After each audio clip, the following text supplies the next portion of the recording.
Yeah, as opposed to, the idea which is around in the late 50s that, when the aliens come, they're going to try and blow us to bits. It was more like these are, really friendly, cute creatures. Rocky Erickson, another case of just the sort of thing we've been talking about here. Rocky Erickson with the Texas band, the 13th Floor Elevators. But since that time, tell us about Rocky's career. As you said, he was in the 13th Floor Elevators, who are one of the first psychedelic groups in the United States from Texas. And most people trace the real tragedy in Rocky's life back to a drug bust in the late 1960s. For carrying drugs in those days, the penalties were very severe, particularly in Texas. And it's been speculated that to get out of a really severe prison sentence, Rocky Erickson feigned insanity. Now, the problem was that he was then confined to a mental institution called Rusk in Texas as being, as unpleasant as about any jail could be. When he finally got out, just a few years later, it was less than 5 years, but still, when he got out, he was really not the same. Even granted that drug use in the late 60s was probably already changing him to some degree, he was just really not the same when he came out in the early 70s. He was still capable of playing music, but his worldview had warped to some extent. That's certainly evident in the lyrics of the track that we played. The music is not really incredibly out of the ordinary, I would say. It's just when you hear this guy come on yelping about a two-headed dog. Mm-hmm. That's exactly what we were thinking. In the Kremlin yet. Yeah. And you're listening to some of the music of some of the unknown legends of rock, and we're speaking with Richie Unterberger, the author of the book, Unknown Legends of Rock.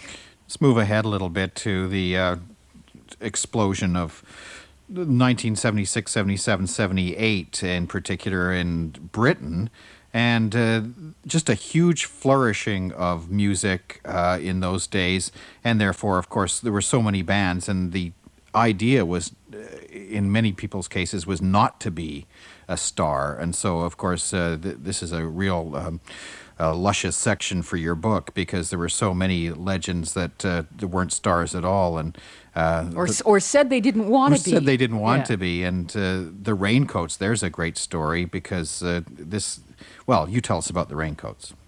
I would say that some of these bands actually wouldn't have minded being stars. Mm-hmm. The big difference was they weren't willing to do everything that most people think you have to do just to be stars.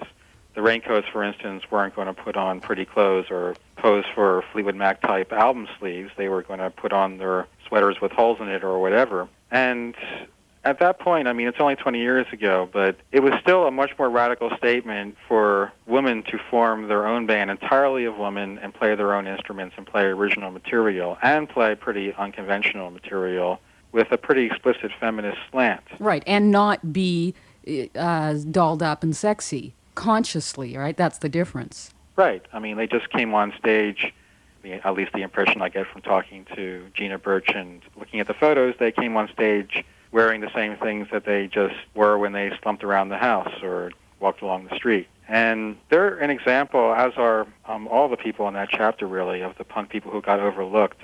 They didn't sell many records at all in that time. I mean, that's an understatement. The thing is that the people who got the records became really, really attached to them, much more so than most people who buy hit records are attached to an individual hit record that they buy. Maybe in a couple of years later they don't play it anymore, and a few years later after that they kind of don't think about it at all. But with the Raincoats or the Young Marble Giants, it seems to have been that those bands put out records that people formed really personal attachments to and never outgrew and played constantly for years.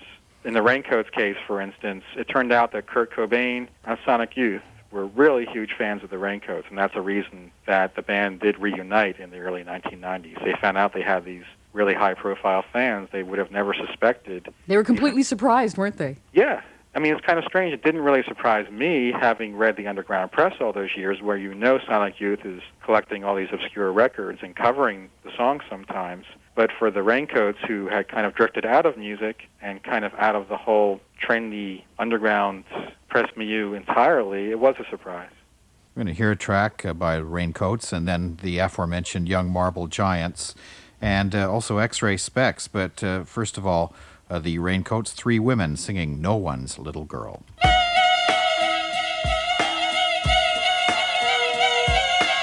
one's little girl, oh no, I'm not gonna be, 'cause I don't wanna be. I never shall be in your family tree.